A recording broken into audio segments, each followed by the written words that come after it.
Diagnóstico online dá muito mais trabalho, porque a gente não tem tanto o recurso do jogo, do tabuleiro, mas eu uso muitos jogos.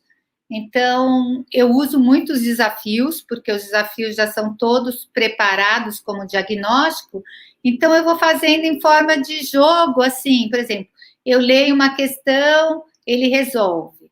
Aí a outra questão eu resolvo. Ou eu brinco com eles que a pontuação é assim, se ele acerta é ponto dele, se ele erra é ponto meu. Então, eles ficam bem atentos. Então, dá para jogar quando você tem algumas cartelas, algumas coisas que sejam, que dê para fazer com a criança sem precisar do tabuleiro, tá? Os meus jogos desafios dá muito bem para fazer isso.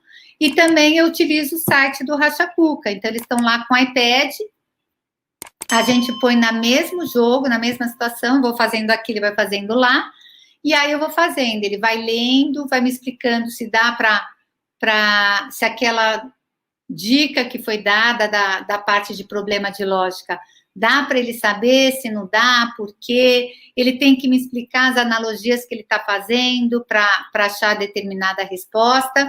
Então, eu já fiz, sim, essa parte de diagnóstico. Aí, o que eu faço? Por exemplo, eu vou fazer um Bender com ele. Então, eu vou mostrando as figuras, ele vai copiando.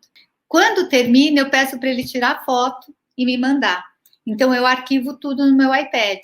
Mesmo com os online, eu tenho tudo registrado do trabalho deles, porque eles me tiram foto e me mandam. Então, dá muito bem para fazer. Agora, eu fiz um diagnóstico online com um menino de 5, começou com 5, depois ele fez 6 anos. E aí teve um momento que eu senti necessidade, até a gente estava na pandemia, e por coincidência ele morava muito perto da minha casa, eu terminei indo a última sessão só na casa dele.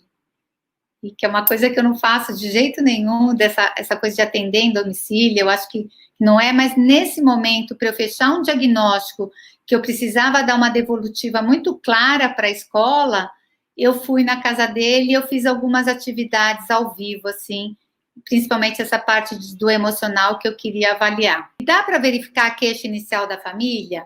Dá para verificar, sim. Então, eles colocam...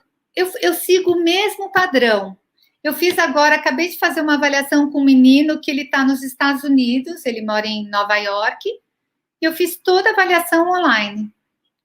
Eu fiz no mesmo esquema. Então, quando eu vou avaliar a parte de leitura e interpretação, eu mando o texto antes e ele vai lendo e eu vou acompanhando com ele. Aí, na parte de leitura, eu sempre... Tem 3 momentos. Eu peço para ele ler em voz alta e me contar o que ele entendeu do parágrafo. Aí, no segundo parágrafo, eu leio, ele só fica escutando, então eu quero ver essa parte quando ele está no oral, né? Quando ele está no auditivo, se ele interpreta. Então, eu leio, ele me fala o que ele interpretou, e num terceiro momento, ele lê um outro parágrafo em leitura silenciosa, ele me fala o que interpretou, né? A parte de escrita dá para eles fazerem, às vezes ele faz no computador e já me manda, às vezes ele escreve mesmo na folha alguma atividade que eu fiz de escrita e já tira a foto e me manda. Aí, no dia que eu avalio a parte de organização espacial, orientação espacial e ritmo, que eu trabalho com revistas, ele também faz os recortes, faz a montagem, depois me manda. Então, dá para fazer de todas as maneiras, dá para avaliar o diagnóstico em cima da queixa, né? Se for raciocínio lógico, eu uso o Racha Cuca, que tem 1000 atividades de lógica.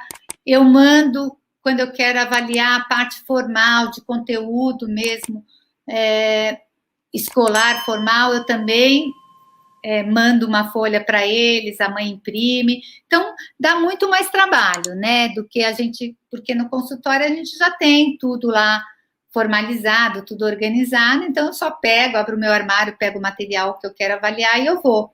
Agora, o online dá mais trabalho, mas é super possível.